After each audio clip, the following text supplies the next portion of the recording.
बेशक आप लाइक करें ना करें, इसमें कोई हमें मसला नहीं है। अस्सलाम वालेकुम, मैं उम्मीद करता हूँ आप खैरियत से होंगे। आज मैं आपको एक बलगमी खांसी के हवाले से एक नुस्खा देने जा रहा हूँ। शॉर्टकट में है और बेहतरीन कारगर है, काम करेगा इंशाल्लाह ताला। और ये आपने सिर्फ एक हफ़्ता लेना है।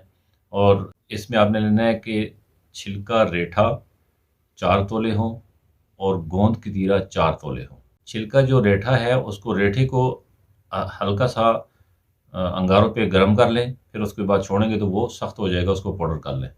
इन दोनों को पाउडर करके मिला लें और 500 मिलीग्राम कैप्सूल में सुबह और शाम एक एक कैप्सूल दें और कावा के साथ दें। इंशाल्लाह हफ्ते के अंदर अंदर आपका जितना भी फेफड़ों में बलगम है वो जिस तरह का भी है इंशाल्लाह ताला वो उसको बाहर निकाल देगा अल्लाह के हुक्म से। और इंशाल्लाह ताला आने वाली वीडियो में मैं इंशाल्लाह ताला मज़ीद आपको टिप्स छोटे छोटे देता रहूँगा। बेशक आप लाइक करें ना करें, इसमें कोई हमें मसला नहीं है, लेकिन मैं ये काम जो कर रहा हूँ ये फ़ी सबिलिल्लाह लोगों तक ये अवेयरनेस दे रहा हूँ, दूंगा इंशाल्लाह, देता रहूँगा भी इंशाल्लाह ताला। अस्सलाम वालेकुम व रहमतुल्लाहि व बरकातहू।